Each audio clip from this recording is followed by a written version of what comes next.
And take another breath and release. May the light around you guide your footsteps and hold you fast to the best and the most righteous that we seek. May the darkness around you nurture your dreams and give you rest so that you may give yourself to work in the world. Let us seek to remember the wholeness of our lives, the weaving of light and darkness in this great and astonishing dance that we are doing, that we call life. Blessed be and amen.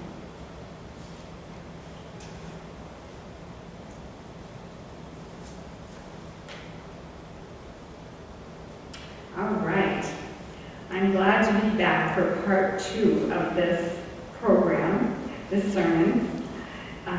You may remember that the first part I did, called I Am, was on March 20th. And I imagined that I was going to come back in April and do part 2, since I'm here every third Sunday. Well, it turned out that the third Sunday in April was Easter. And so I talked about Easter instead of self-actualization. So here I am today, part 2 on May 15th of this sermon called I Am. So I'll recap a little bit. What is self-actualization anyway? What does actualizing even mean? It means to come into your own, to become your authentic, empowered adult self. It means you are no longer living your life to please others, like your parents, or your friends, or your boss, or your partner. But you're living it to please yourself first. It means you are no longer willing to be a chameleon to try to fit in. It means showing up as you truly are with your beliefs and your values, whether it's popular view or not. I remember one of the members of our support group, Lean On Me, last fall came in and said, I have a confession to make. We were open to that, okay. And she said, I voted for Trump. And I thought to myself, good for you.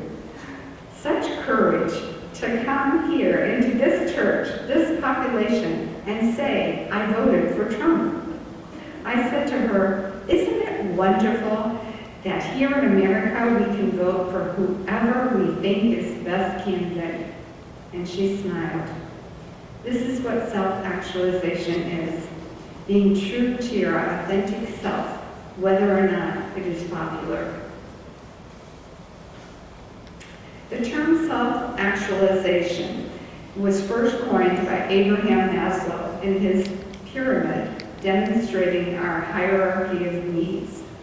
He describes self-actualization as the process that we go through throughout our entire life, becoming everything you are capable of becoming. Kim Ingle is a therapist in San Diego, explains it this way. It's the ability to become your best version of yourself. Maslow believed that people had to satisfy 4 basic needs before reaching the 5th one, called self-actualization. He organized these into the shape of a pyramid. Maybe you learned that somewhere in your schooling. I certainly did in psychology. The lowest stage, the base of the pyramid, is the biggest. It contains our most basic needs: food, water, and shelter. When I was typing this sermon, I had to stop and pray for a moment and remember and think about the hundreds of thousands, probably millions, who don't have those basic needs met of food and water and shelter. I think of the people in Ukraine right now who are starving and they have no water, no clean water, with death and destruction all around them. I think of people starving in India, in Ethiopia, in the United States. They don't have the luxury to think about who they are and what their values are. They are thinking about survival, wanting water, wanting even a scrap of bread. And we, as Unitarians, must remember, if we want peace, we must work for justice, so everyone will have the basic needs met of food and water and shelter. We must do all we can to bring an end to the war in Ukraine. I don't care what you do, but focus some energy. Either pray or meditate, do yoga, state out loud to the universe your desire for world peace, especially in Ukraine. Just take some time every day to focus on, may the war end quickly. May the war end quickly. Nelson Mandela put it this way: none of us is free until all of us are free. The second stage of Maslow's pyramid represents safety needs: physical safety, financial safety, and emotional safety. How are you doing in all those areas?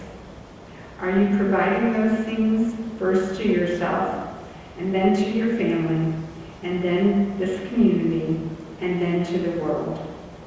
First to yourself means having boundaries, not standing by and letting yourself be verbally, physically, or emotionally abused. I had a client whose wife raged at him on the phone when he was working. I said to him, easy, click. Don't let anybody talk to you that way, ever. You are amazing and precious and need to be treated as such. The third stage includes belonging and relationship needs. Remember Barbra Streisand's song, People? People who need people are the luckiest people in the world. And I think of it more, people who know that they need people are the luckiest people in the world. Because the fact is, we all need people. We all need each other. People to love and people to love us. People to help and people to help us. People who invite and include us while we invite and include them. They say the number one cause of suicide is not feeling a sense of belonging.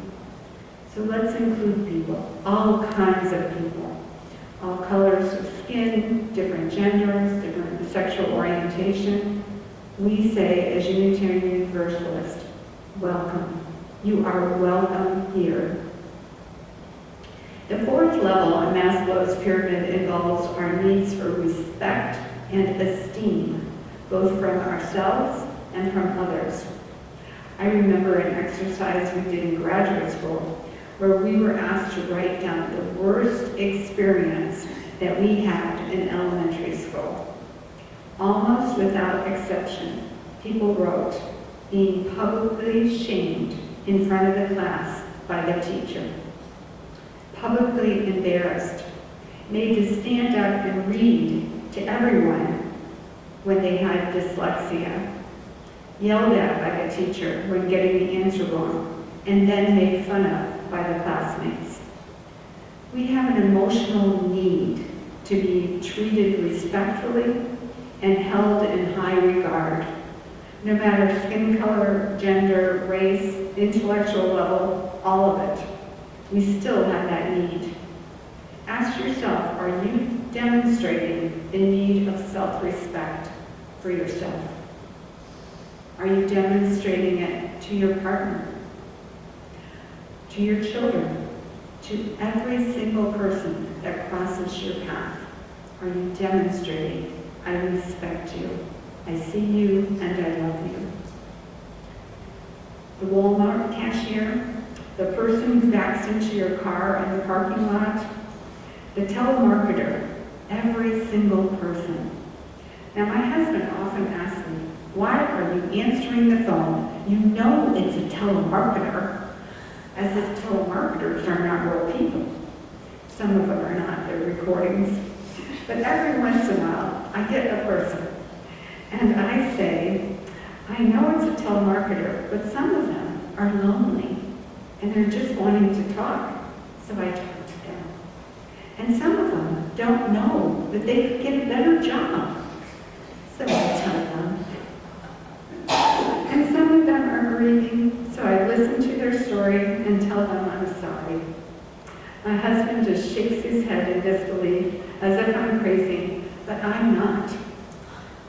The one thing that I know I can do to heal the world, and you can do to heal the world, is to put a little love in it. Every chance you get, put a little love in to somebody.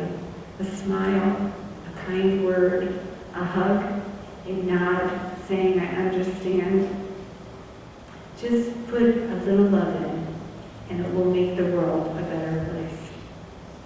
The fifth stage of emotional development is the tip of the pyramid, the small part, self-actualization, where you show up in the world as the best version of yourself, when you feel comfortable in your own skin, when you love yourself and are grateful that you get to be who you are, and to share that with the world.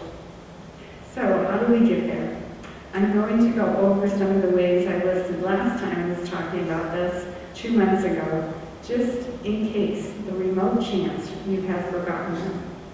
And it comes with a warning. Warning, committing to the process of becoming self-actualized can feel overwhelming. Try not to get caught up into the telling yourself the lies that you must do it right. Everything has to be these high standards. That won't get you to self-actualization. No perfection allowed, because we're just people, after all, imperfect human beings, every one of us. I want to read a poem to you by Ashley Stock. It inspires me. It's a list of affirmations I suggest that you say to yourself once a day. I am enough. I am positive. I love with my whole heart. I am fiercely loyal and beautifully vulnerable. I am independent and strong and courageous. I am compassionate and creative. I am authentic with my words and my actions. I practice kindness and I forgive easily. I make mistakes, but I learn from them. And I can do hard things. I have the ability to love any child as if they were my own. Nothing makes me happier than watching my friends succeed. I take risk, even though sometimes I'm really petrified of failure. And I do this because my faith is stronger than my fear. My faith in myself, the higher energy, and the universe is stronger than my fear. I'm aware of my weaknesses, and I am not afraid to apologize for my actions when necessary, but I never apologize for who I am. I see magic in every child's eyes, and I feel hope in every baby's ego. I try every day to be a better version of myself, and I will never stop trying. I say thank you to Ashley Stock, who wrote those affirmations. They're so important to us, to never stop trying, to be the best version of yourself. Another thing you come to know is that everybody has their own path. You do too. Let me share one of my favorite quotes with you. It's from Paracelsus, who was a Swiss physician and philosopher who lived in the 1400s. Here's the quote. I am different. Let that not upset you. Be okay with your differences. Be okay with exactly who you are. You are magnificent. Don't forget. So, back to how do we achieve this self-actualization? And can we? I definitely think we can and must in order to heal the world. How to work toward it. Self-actualization is an admirable goal to work toward. If you live your life with purpose and authenticity and show concern for others, you're headed down the right track. So, here are some tips that you can practice. Get to it. Practice acceptance. Learning to accept what comes as it comes can help you achieve self-actualization. This might mean that you work with situations as they turn out, such as a rainy day when you have planned an outside activity. Rather than wishing things had happened in a different way, accepting them. The actor Anthony Hopkins explains, "I expect nothing and I accept everything. And it makes my life so much easier than trying to control it." It could also mean you get more comfortable accepting unknowns in your own life. Or maybe it means you try to avoid wishful thinking and look at things more realistically. Acceptance also refers to our human experience. It's not always easy to like people who behave in unkind or problematic ways. I'll bet you've met one or two of those in your lifetime. You can, however, still extend compassion and acceptance by recognizing that everyone has their own circumstances to deal with. Everyone has a story, and everyone has a challenge. We have to remember. Accepting someone doesn't mean you have to spend your time with them. Just practice accepting them and sending them love.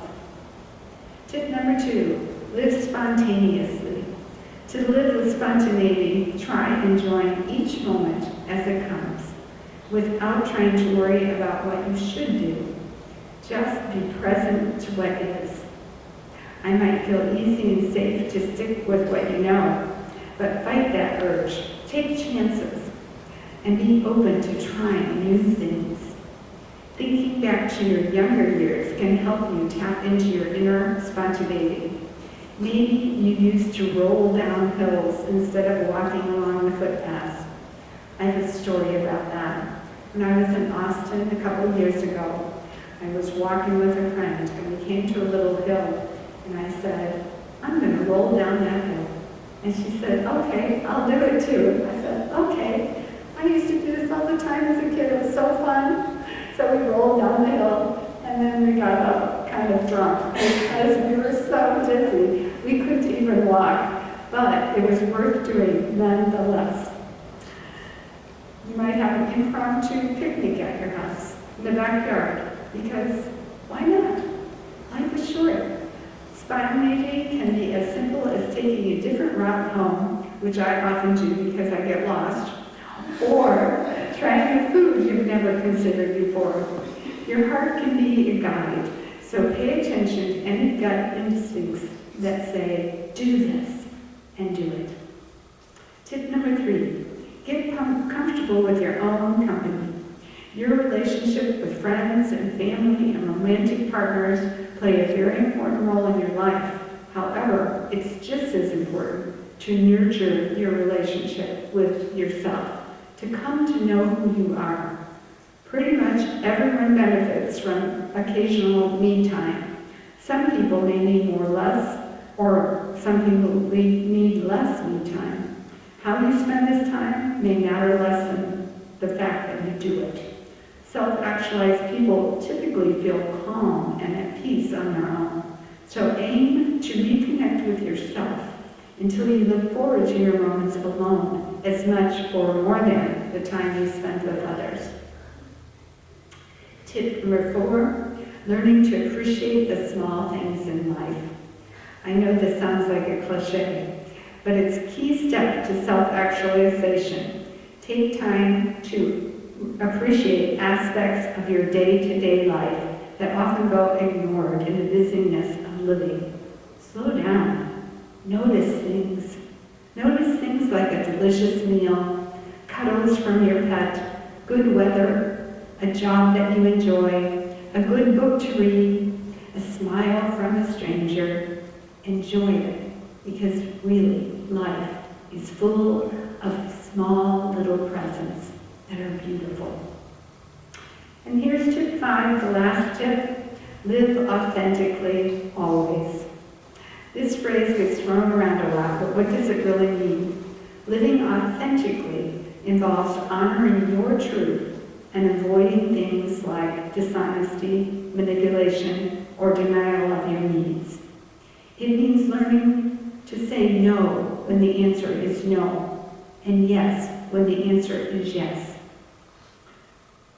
And to tell the truth, which is, there's actually one more tip. Number 6, develop compassion. Self-actualized people have deep feelings for all living creatures. Their compassion extends beyond their immediate social circle and those they know in their daily life to humanity and the world, all the critters in it and all the people in it. Compassion comes more easily for some people than others. If you struggle to understand and empathize with people who are very different than you, try learning more about them. You can read books or you can consume other media produced by people who are different from you. Looking for more ways to build compassion? Try volunteering at a charitable organization. Try exploring ways to improve your community. Try calculating your carbon footprint and taking steps to make improvements. And finally, visit foreign countries as much as you can. I think travel is essential, especially if you go to a country where everyone is black and you're the only white person. Suddenly, you will know what it feels like to be the only black person in the room. You will know it at a deeper level, and that will help you develop more compassion, empathy, and understanding. We moved here from Mexico City, and there I was a paleface, and people would call out to me as I walked by, "Güera, paleface," you know, and it felt a little scary to be focused on like that, because I was different. I had white skin and blonde hair, and not braided. So, the last suggestion I have is to talk to a therapist. Not that I'm biased, but therapy can help you take steps towards any of your goals, and self-actualization is no exception. Plus, you don't need to be facing a mental health issue to seek out therapy. Wanting to develop compassion, spontaneity, and authenticity are totally acceptable reasons to seek out therapy. In therapy, you can also learn about self-actualization in general terms, since the concept might be hard to grasp. Talk therapy, which most people call therapy, is actually one type of humanistic therapy, which was developed by Abraham Maslow. Remember, committing to the process of becoming self-actualized can feel overwhelming in the beginning. Be gentle with yourself in the process of standing up for yourself, speaking your truth out loud to people, your values, and having boundaries where you can say no when the answer is no, and say yes when the answer is yes. And remember, Maslow believed true self-actualization was fairly rare. Eagle agrees, asking, how many people do you know who are living their life 100% true to themselves? So be gentle with yourself in the process. It takes some time and seeking, but you are so worth it. I love each one of you, and I see your light. I want you to see that as well. Blessed be, and amen.